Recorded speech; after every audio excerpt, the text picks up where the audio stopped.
at the movies with Tim Sika. And let's get to the first one. The first movie you have for us is called Paper Bag Plan. Yeah.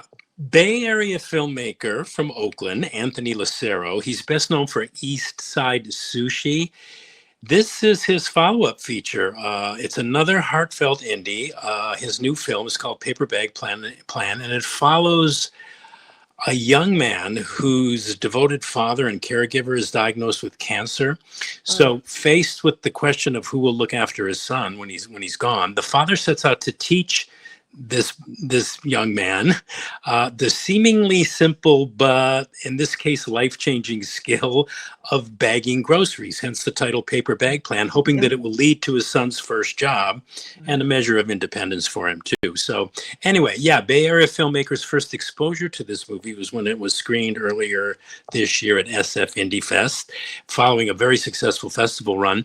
It opens in select Bay Area theaters today. It's having its world theatrical premiere tonight, in fact, at 6:45 at the Grand Lake Theater in Oakland. And it's just a very special movie. It's heartfelt and tender and touching, with an amazing performance by a young actor named Cole Massey, who plays the disabled son, Billy, and who is also disabled in real life. So yeah, it's a story about personal dignity and resilience. It's a tribute to caregivers everywhere. It's a victory for on-screen representation of the disabled, and a movie that, for me, particularly stands out, especially now, from like this overwhelming deluge of Hollywood tentpole movies that are just laden with special effects and bombard you with sonic assaults. And it's such a breath of fresh air to take in such a simple, emotionally direct and pure little film, a work that reminded me of the quiet power of perseverance, the power of unconditional love, and the beauty of finding hope in places where we least expect. And a movie that very, very nimbly and sensitively approaches portraying its disabled protagonist and caregiving parent with realism and dignity and a great degree of authenticity too. So it's a very special movie, and it acted on me anyway, like a tonic, especially in the current movie climate, where everything is so big and loud and boisterous. This is just a simple, quiet, tender, beautiful little story about a father and son. Yeah. There are times when I'll click on a movie and I won't realize that it's this sad story about someone with a terminal illness. And I want to kind of check out and not at the end of a movie feel so sad. This will not make you feel sad. No, this is very uplifting and very moving. And no, it won't make you feel sad. If anything, it'll lighten your spirits. It really will uplift you, because it's a very inspirational story, and it's a beautiful story too. Yeah.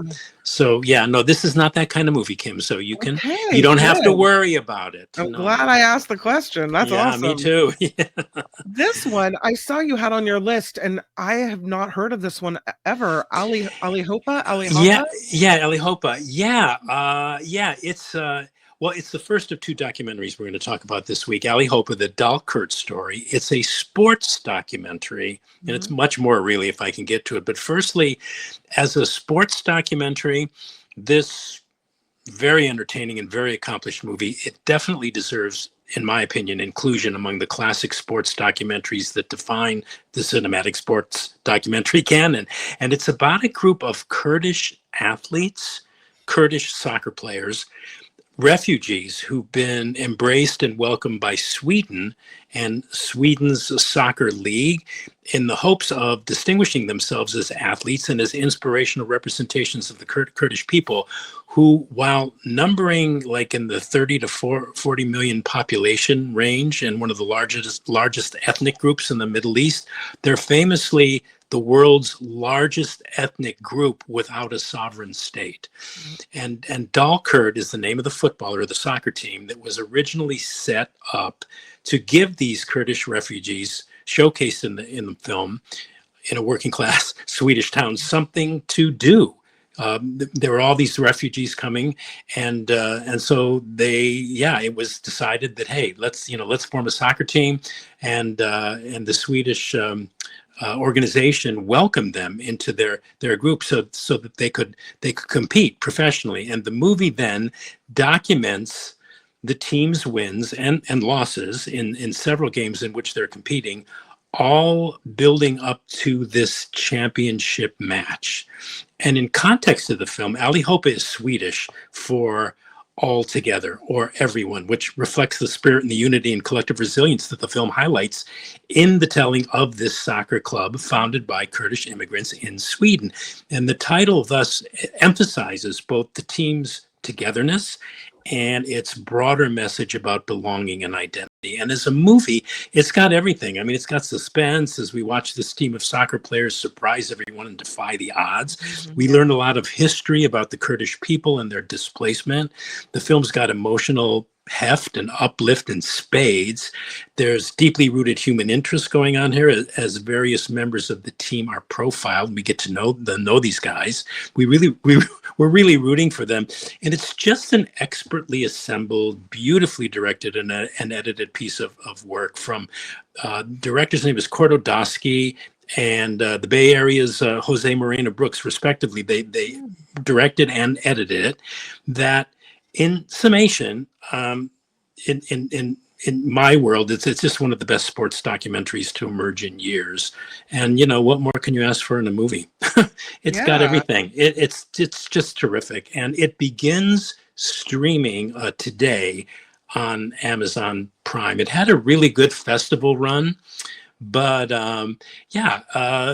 unless you were attending all these festivals, it wasn't something on your radar, but it really deserves to be on everybody's radar because it's a fantastic movie. Awesome. Is it in Swedish? Is it with subtitles? There are some subtitles, but it's largely in English, as I recall. Okay. Yeah. That's interesting that you asked that. Sometimes I forget. I get so involved in the story, and I did with this that. Yeah, no, it's in English. Yeah, it's primarily in English. Yeah. I've been watching a lot of TV with my mom, who's recovering from a medical problem. And we're not allowed to say stroke at my mom's house. We don't say that. We didn't get the word. The word is not being said. But she's doing really well. But we've been watching TV in the evenings as I kind of hang out with her and, make sure she's okay. Yeah. She doesn't want anything with subtitles because she's moving a little slower and, thoughts are maybe a little slower. Sure. So that's kind of why I asked. But we love Hawaii, and so we wanted to watch the new show. I wanted to watch the new show with Jason Momoa, the Chief of War, which is I think it's an Apple TV series. Yeah, I've heard of it. Yeah. What's interesting, it's mostly in Hawaiian, especially the first several episodes. Really? She's like, I can't keep up with it. Yeah, but I'm loving it, so she's not loving that one. Yeah, well, but if you're watching it together, you can kind of serve as the kind of like the go-between and the narrator and say, "Mom, this is what they're saying. I'll read it to you. I'll read the subtitles to you." Hey, I'm good at that. Would you say that this movie is okay for kids? Yeah, I think it could. I think especially for young boys who are maybe into sports or who just want to see a good sports story. Yeah, for sure. Yeah. Awesome. Your kids, I think, would like it a lot. Yeah. Allihopa. Awesome. The next one is Megadoc. A documentary of a different sort, and one from the director of Leaving Las Vegas, Mike Figgis. And it's about the making of Francis Ford Coppola's decades-long journey in creating his self-financed passion project, the inscrutable epic known as Megalopolis. And we talked about Megalopolis on the show when it opened in September of last year. I saw this movie twice. My first impression was that it was a sprawling, albeit compelling mess with possible implications of profundity. And the second time I saw it, it just seemed to me to be the same sprawling, albeit compelling mess about nothing. So, but strangely enough, after watching Megadoc, the making of Francis Ford Coppola's Megalopolis, I really feel compelled to watch Megalopolis again for a third time, because this documentary offers us this rare glimpse into what the man and the artist, director Francis Ford Coppola, was thinking when he made this frustrating and elliptical piece of cinema. And being the film addict that I proudly admit that I am, I loved this movie because it was a movie about movies. Right. It's like Portrait of the Artist is an old man.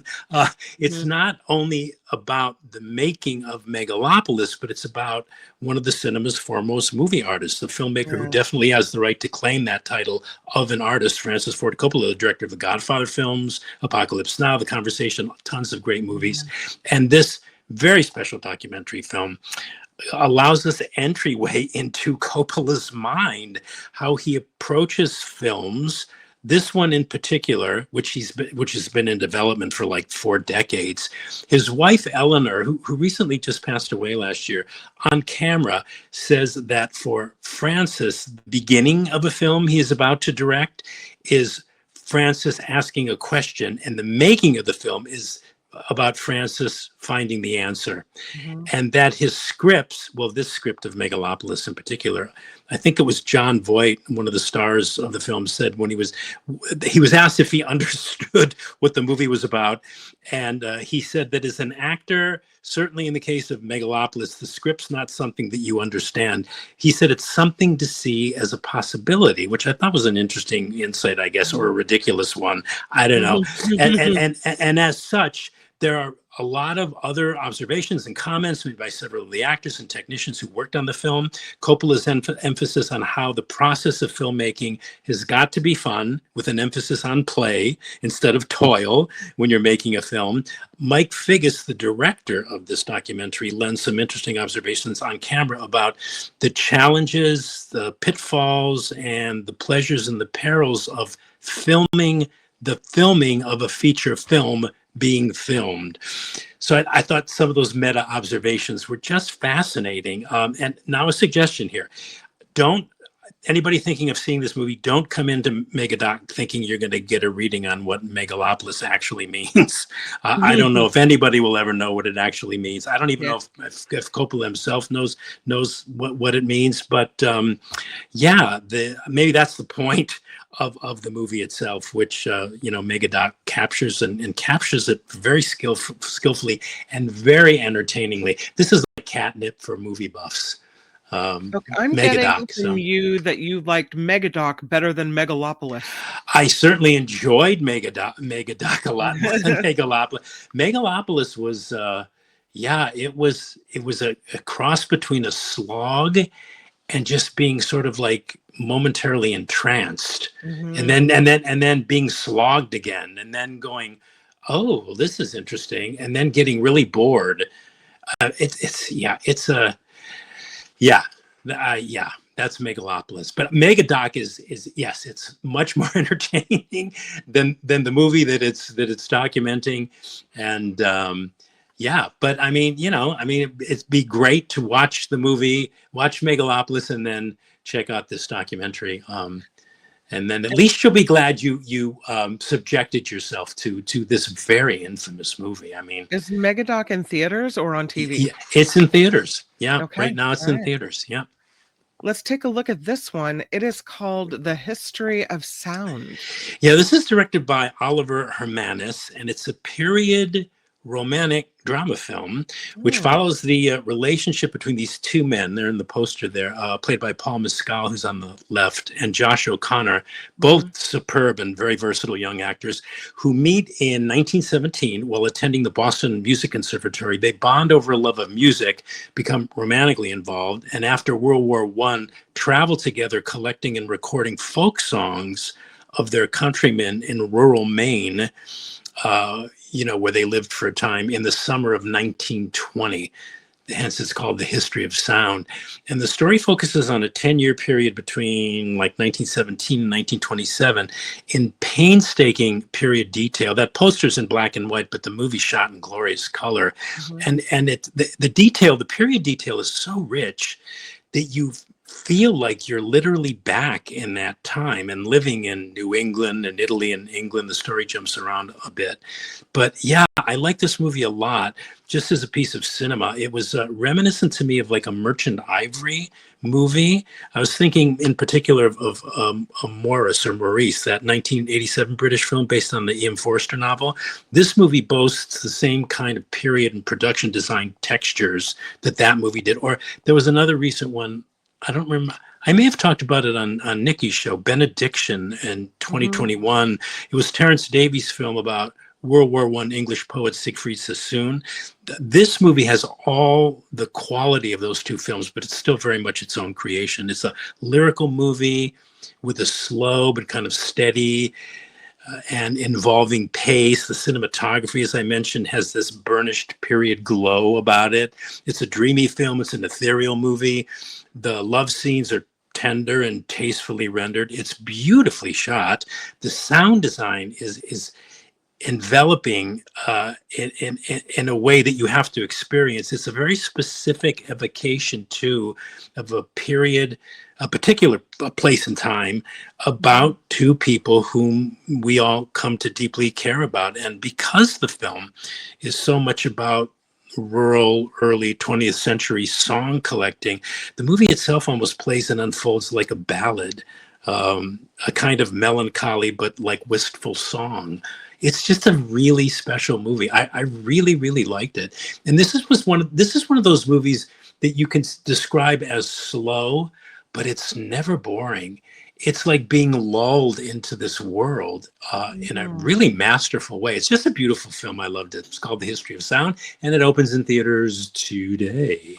And I think I think it will be streaming soon, and maybe even simultaneously being streamed on Mubi too, but that may not be for a week or two. I don't know if it's being streamed while it's in theaters, but the way to see this is in a theater. Because what did you say? Streamed on what? Mubi? Mubi, MUBI. Oh, I haven't heard of that one. Okay. Yeah, it's a streaming service, and they've recently gone into distribution too, theatrical distribution. So that's The History of Sound. Sounds good. I love a period piece as well. Speaking of period pieces. Yeah, speaking of. Yeah, Downton Abbey. Yeah, the grand finale. Are you a Downton Abbey fan? Yeah, I am. Yeah, I am too. I am too. I am too.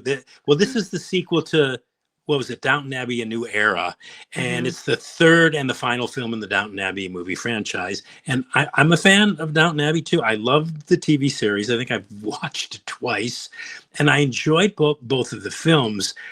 But this one was interesting. This one is just more of the same and a bit of a stretch. Like the filmmakers seemed like they were just looking for a reason to continue the saga.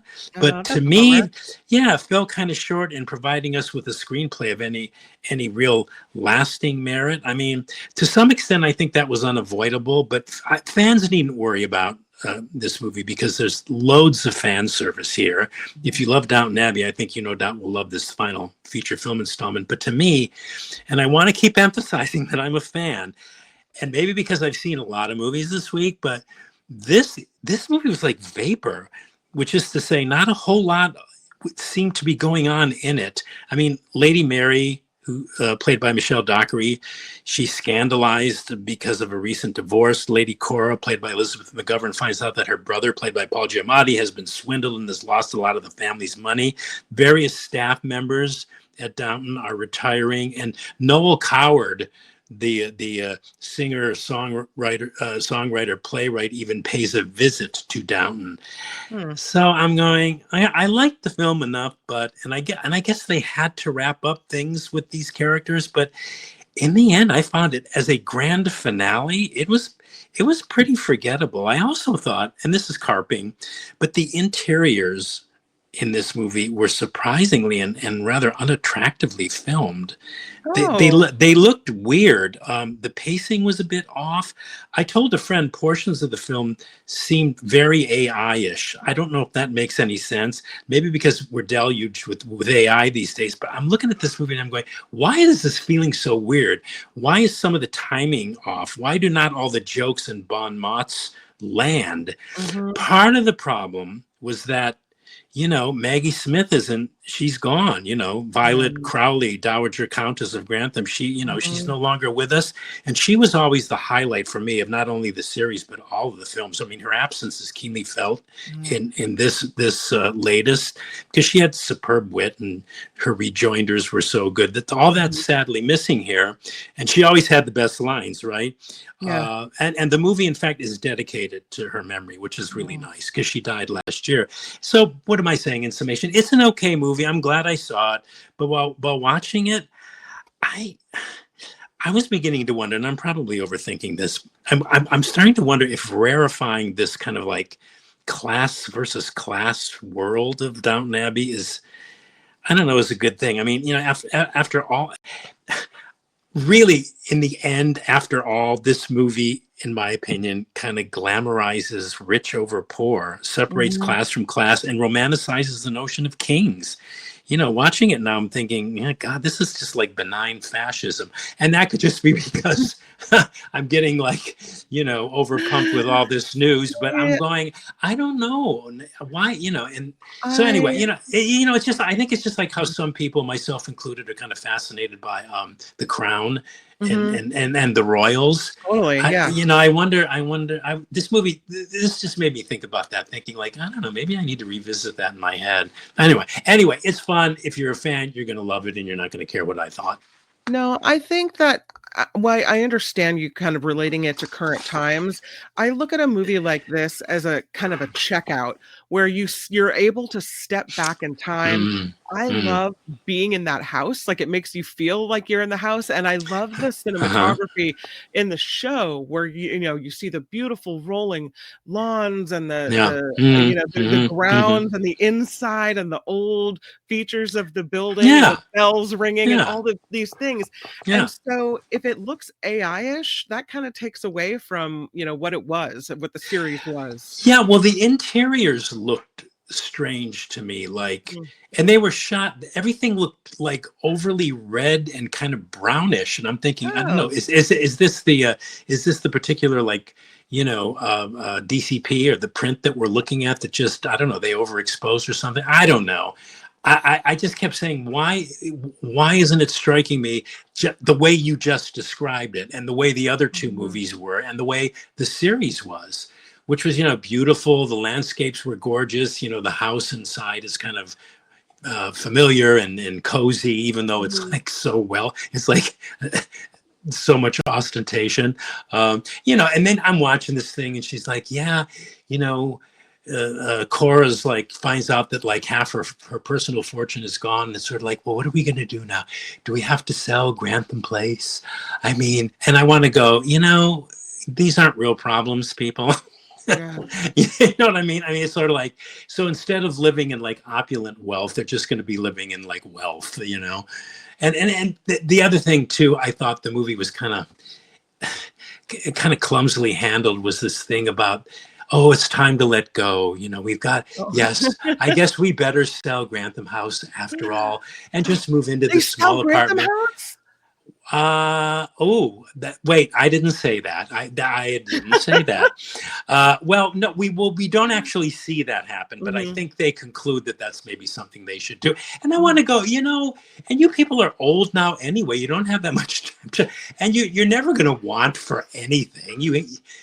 But they kind of, yeah, because a lot of their servants in this version, they're leaving and they're retiring. So Oh. it's yeah. I probably just gave a good reason to see it. I don't know. SJ Lola says, "Maybe I'll wait for this to stream on Netflix." Yeah, it's probably a good one to wait to stream. Yeah, I would say, yeah, yeah, it's a Mhm. good one to wait to stream. Although, I don't want to dissuade people from going to Oh. the movie theaters. It's important to go to the movie theaters. Nullifidian says, two things. It sounds like a boring soap opera, and Mm. also to borrow a tradition from the Mark Thompson show, bon mot is a ding word, so you are What being dinged. Ding. what's a ding word? A word that is like an SAT word, a word of higher caliber. Oh, So you get jeez. you get dinged for a smart people word. Bon Oh, mot. gee. There you go. Okay, I'll take it. I'll take it. Yeah, you want the ding. The dings are Yeah, good. I'll take the ding. things. Yeah. Be Aware says, yeah, Be Aware agrees with you. We are a little sensitive to the pro-king agenda these days. So, yeah. Yeah, I mean, they're so like into the crown in this movie. It's like, oh, yeah, I think was it the last one where the queen paid a visit or the king paid a visit to Downton Abbey? Yeah, it's like, Well, okay. if Jim is any indicator here, this movie is probably going to do very well. Jim says, I Yeah. went to lunch at a restaurant next to the movie theaters. Downton Abbey was sold out and there wasn't any place to park. So, See, that's yeah. why, yeah, that's why they made a third Mhm. installment. I mean, I don't think they'll be making any more. You know what's impressive about these movies is the fact that they get pretty much the Mhm. same cast Yeah. to appear. I don't know, just to schedule actors for your movie. I mean, a lot of the times they can't be in sequels and stuff because it interferes with stuff that they've been contracted to do. But these Downton Abbey movies, man, I mean, all the characters that we know and love are in this, except for Maggie Smith, who Maggie I Smith. miss so Yeah. much. I Yeah, yeah, know. yeah. The next movie is called The Long Walk. Uh, uh, oh wow, this movie. It's based on a Stephen King novel.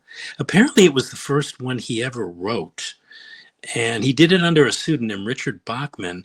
But anyway, this is a dystopian nightmare thriller. It's set in the U.S. Oh, here we go. And a U.S. Ruled by an authoritarian regime. Oh, here we go And again. I know, really, yeah, what a concept, right? Boy, that's original. And the plot revolves around, well, the title, The Long Walk, where 50 young men in an annually sponsored government contest literally agree to walk a continuous, nearly 300-mile stretch of road until only one is left standing. You know, walkers who break any prearranged or pre-agreed upon rules or can't keep the pace are Mhm. killed, shot by soldiers monitoring their progress along the way. And the one young man who survives the long walk, he can have whatever he wants for the rest of his life as a prize from the government. All Is he this has to kind of do is like a Hunger Games situation? yeah, yeah, actually there is some Hunger Games thematic Hmm. threads Yep. running through all of this, but yeah, but this this Mhm. is strong, sober, serious stuff. It's a movie that is literally designed to obliterate you emotionally, and for the most part it succeeds. It's fairly strong stuff that rarely lets up. Technically, it's also pretty impressive because it holds your interest throughout. It's basically just these young guys walking and talking for an hour and 47 minutes, Mhm. you know, getting killed along the way, the ones that can't keep up with the rest. And yeah, they walk this unidentified country road somewhere in the good old USA. And lots of good actors here. Cooper Hoffman, David Johnson, amongst the ensemble. Charlie Plummer, young actor, is a standout as this like emotionally disturbed, borderline psychotic kid. And Mark Hamill, who's having a moment these days, appearing in his second Stephen King movie adaptation this year, the other being The Life of Chuck. Here he plays this fascist colonel who oversees this what is really a sick spectacle, a spectacle whose like finale is televised so all the world can see who wins. That's what the Hunger Games, the thematic thread, Yeah. and reminded me of. But yeah, Kim, wow. I mean, it's certainly effective. It delivers. It's disturbing, but its curious ending, which I gather is far removed from the ending of the novel, and I don't know, unsavory depiction of a lost and sick world. Both are something I think people contemplating seeing this film may want to seriously consider before they put themselves through what are awful, grueling goings on, and you know, before they plop down their hard-earned cash to buy a ticket. I recommend it for sure, but it ain't for the faint of heart. And the similarities to the current state of the country are just beyond unsettling. I mean, Mhm. what has become quote unquote normal in this story is what is now becoming the new norm in American politics today. And there seems to be no way to stop it but to get out of its way and let it all play out. I Oh mean, God, it's true. yeah, I mean, and you know, hold on to your loved ones, hug them every day, and Mhm. try to stay safe. I don't know. Yeah, I mean, this movie, William Friedkin used to talk about this. He would say that this movie really effectively captures the current zeitgeist that's going on in the country today. So it's strong stuff, very well made, but I didn't care for the ending. I didn't even know what they were trying to imply by the ending. I had some issues with just some of the motivations of some of the characters, but it's never boring for a second. And after the second kill, all subsequent kills, I just covered my eyes. I didn't even want to look at them. Hearing it and hearing the screams and the sounds was plenty. I didn't need to see anymore. I guess you could say some people like this kind of, gruesome movie as that's their escape, but it doesn't sound like this movie is really much of an escape if you're trying to check out from the ugly politics of the world. No. This is not. No, this is this is not the movie. And it's interesting. I sometimes get to see these with invited audiences, and when the movie was over, it's like people just sat there shell shocked. A lot of times people will get up right when the credits start. They just kind of sat there and nobody went for their phones. They just kind of I don't think they really knew how to react. They felt so bludgeoned by if they felt as bludgeoned as I did, I get their reaction for sure. Yeah. John Watson says this does not sound like the feel-good movie of the year. It is not the feel-good movie. No. Oh, thank you. Yeah. Yvonne says, I need a fantasy type movie show totally out of reality, not in reality. So. Yeah, it's interesting because King wrote this. It was the first novel he wrote. It wasn't the first one he had published. I think that was Carrie. But he wrote this in the 60s. So it's amazingly prescient. I mean, he wrote it, 50, 60 years ago, and it's so relevant to today. Amazing. All right, let us move forward. You have the next one is our Tim Sika classic movie rec of the week. Yes. Now, this is not going to be a surprise to people because in February or March of this year, you may recall, Kim, that our classic movie recommendation was The Sound of Music because this calendar year, it's celebrating its 60th year. Well, I'm recommending it again this month because beginning today, actually, and running through September 17th, Sound of Music is receiving a theatrical re-release in a bunch of theaters. I mean, I think no matter where you live, you're going to have access to this movie on the big screen. And it's been meticulously restored and remastered in 4K. So it's a great time to see this movie in the way it was originally intended to be seen. I mean, what hasn't been said about The Sound of Music that hasn't already been said, right? In my opinion, it's the greatest stage to screen musical adaptation in all of film history. Stars a glorious and radiant Julie Andrews as Maria von Trapp, governess to Captain von Trapp's 7 children. Captain von Trapp played by Christopher Plummer, and it's got a classic Rodgers and Hammerstein score. It's beautifully photographed, and it's one of the most masterfully crafted screen musicals of all time. The people working on this movie at that particular time in history, they were all at the top of their game. The craftspeople, the actors, the composers, the lyricists. It's just, and all of it came together, and it came together at apparently the right time. Actually, shortly after the Kennedy assassination is when it premiered. So I think it was like a balm to people who were, just trying to process what had happened. Won 5 Academy Awards, including Best Picture, and now back on movie screens, remastered in 4K. And I'm going tomorrow. Oh, I'm going tomorrow. I mean, when does one ever get a chance like this to enjoy The Sound of Music on the big screen with no commercials in a format that it was made to be seen in? I mean, yeah. And yeah, I'm recommending people go out and see it on the big screen. They don't have to watch it on their TV. I know everybody sees this movie better every if it was a sing along. I like it when it's at the it's so funny. I'm in the Castro and I am so hope if people start singing at this, I'm going to get up and muzzle them. Oh, because it's not. You didn't come to hear me sing. You came to hear Julie Andrews sing. Is that right? Well, yeah. Well, not only that, it's like no. I mean, if they're advertised as sing-alongs, fine. Then you can go and be silly and you can sing along and stuff. And I've been to a couple of the sing. I was at a sing-along where Charmian Carr was there. She appeared. The gal that played Liesel. It was at the Castro. I don't know, several years ago. But and those are great fun. But not when you want to watch the movie and just take it in as the movie it was intended to be. So, Well, Malefidian, much to Tim's shock, probably has never seen this movie, and maybe will get a chance now. Yeah. Well, Yeah. I'm actually probably going to go with a friend of mine who, shockingly enough, has never seen it either. So I said, now's the best time to see it, and in this way, you'll really appreciate what's there in an ultimate kind of sense. Because I'm kind of excited.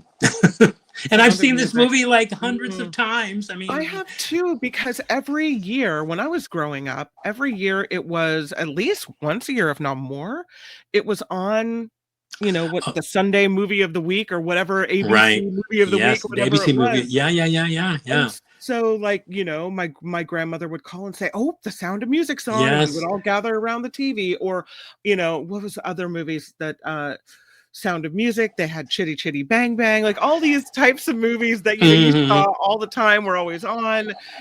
Wizard of Oz was another one like this. So yeah, this is Well, the I mean, this is just soundtrack of my childhood.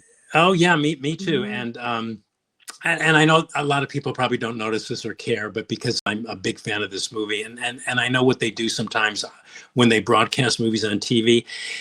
With The Sound of Music, they slightly speed it up. It's not completely perceptible because it's one of those things but they speed it up, which I don't like. I remember the first time they televised The Sound of Music, they had cut it. They had cut something like a half hour out of it, and then people, I think it was ABC, people were enraged.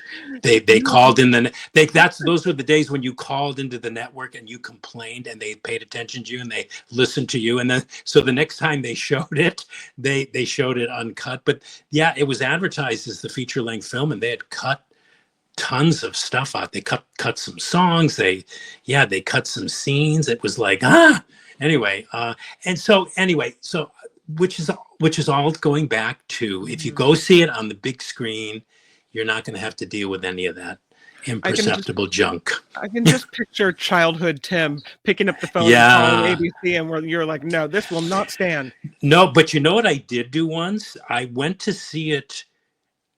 Was I in high school? I think I was in high school, but I went to see it. It was being advertised at this theater, and the movie starts right, and the whole print is like green.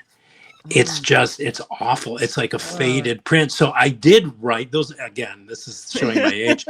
But when you used to write letters to the editor, I wrote this blistering letter to the editor about the Colony Theater in Shaker Heights, Ohio, and what they showed. And, they should refund everybody's money. So funny. Yeah. So, that was my little bit of, railing against what they were doing, because there was a whole period when movie studios were reissuing movies, but they were sending out old prints, a lot of prints that were faded, a lot of them that had a lot of splices in them. Those were in the days of film, where sometimes the theater would get a print and it wouldn't be in the best of shape, but they had to show it anyway.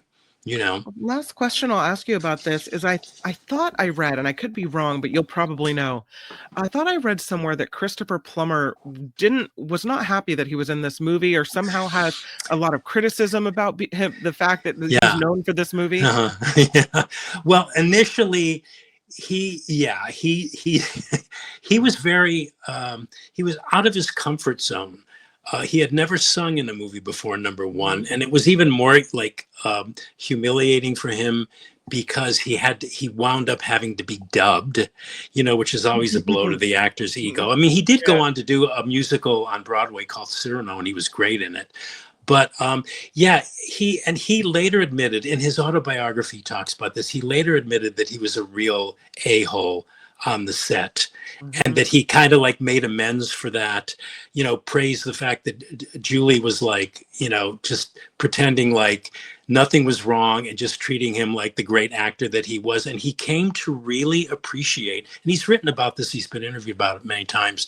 He really came to appreciate the power of the film and the impact that it had, and he attributed that the role of Captain Von Trapp in that movie to his people coming to see him on stage, because he was a big theater actor, and he's done a lot of plays, a lot of Shakespeare, and he said, sometimes 50% of the audience that would come to see him in, King Lear were coming because they loved him in The Sound of Music. So he was very grateful in the end for the movie, and he's passed on now, but he did promotion on the film in later years and came to really appreciate it. Yeah, but in the beginning, he said he called it The Sound of Mucus, I think. and I think he said, working with Julie Andrews was like being hit on the head every morning with a Hallmark card. I know, right? He was not. He admitted, he said, my behavior was abominable. He goes, but I was uncomfortable and I didn't feel like I fit the role. He really didn't want to play it, but the director knew his work on stage and insisted that he play it. And then I guess Plummer worked a lot with the screenwriter, Ernest Lehman, to sort of beef up the role, to give it a little more oomph, because on stage, in the stage musical, the captain is like, kind of like, he just shows up, sings a song and leaves. And so Plummer and Lehman working together on the script really gave him, a lot more to work with than what was originally there. Yeah, he was the perfect mix of strict and soft. Yeah, no, he's great. I've always wanted to interview him. I never got the chance, but I always wanted to interview him to say, you really are great in that movie. Nobody's ever really said that. And it is an underrated performance. And it is one, I remember when he passed on, it was like listed as like the second or third of his greatest screen roles, But I always wanted to interview. We've all seen that movie, and we all know him from that, right. Yeah. But I mean, if you look at his acting and his scenes with Julie and his scenes with Eleanor Parker, the Baroness, he's really excellent. I mean, he's just polished, and he's great. He's great in the movie. Yeah. Anyway. Zero Sum loves the backstories on movies and actors that you provide. Thank you, Zero Sum. You get some applause from Rhonda, who loves your movie reviews. Hi, Rhonda. Yeah, Rhonda's nice. She always posts the segment that you post. I know, she's so great. We love Rhonda. Thank you, Rhonda. She helps us promote it. So Rhonda's awesome. Thank you. She's very social media savvy, our Rhonda. We love her. Yeah, she is. And she's also a good movie lover too. Yeah. And then Teacher Lori also has a recommendation for us called The Institute. She says it's an MGM Plus adaptation of a King novel, and it's good. She said you could get a free trial and watch all the episodes. Yay. Okay, the Institute. Okay, I'd never heard of it. Okay. I haven't either. We'll have to check it out. Thanks, Teacher Lori.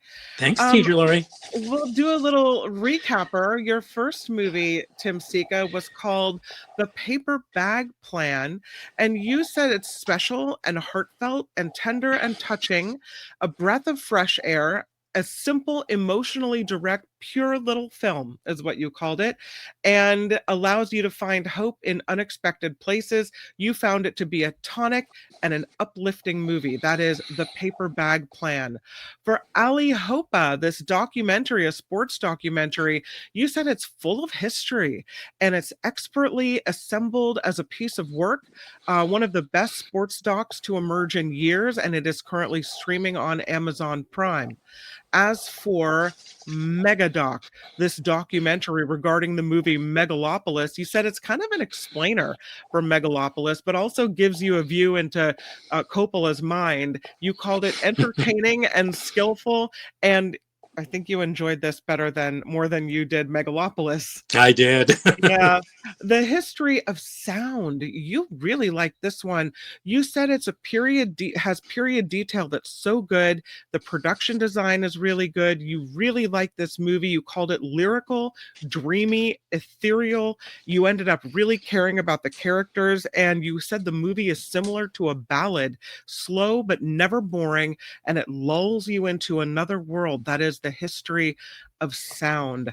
As for Downton Abbey, you said it's more of the same. You said it's really not much of a screenplay here, but still, if you like Downton Abbey, you probably find things to enjoy here. You said it was kind of like Vapor and pretty forgettable as a grand finale. The pacing was off. You said it seemed AI-ish. There was something weird about it, but it's an okay movie and you'll enjoy it. And we had people in the chat say they'd probably wait for it to stream, and you agreed with that. And then The Long Walk, you said this is designed to obliterate you emotionally. Good actors, but You said the movie's effective, disturbing, it delivers, but you said really if you're going to go see this movie, consider the grueling nature of it before you go still. You liked it enough to recommend it. You said it's strong and well made. You didn't like the ending, but this movie, you said, is not boring. And your classic movie rec of the week is the Yay! Sound of Music. I'm going to burst into song for you, Tim. No, I won't. You said that it's back in movie theaters in 4K, so it's being re-released.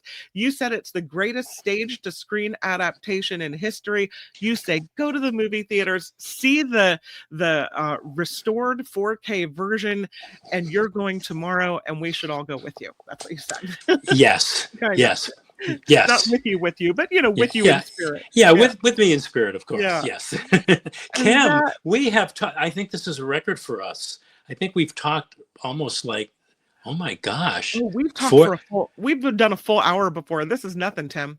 Oh, okay. All right. Yeah. Well, yeah. Okay. Well, okay. It's nothing. All right. So we're not breaking a record here. Okay. No, it's not an after party record, but it is at the movies with Tim Sika. We love you.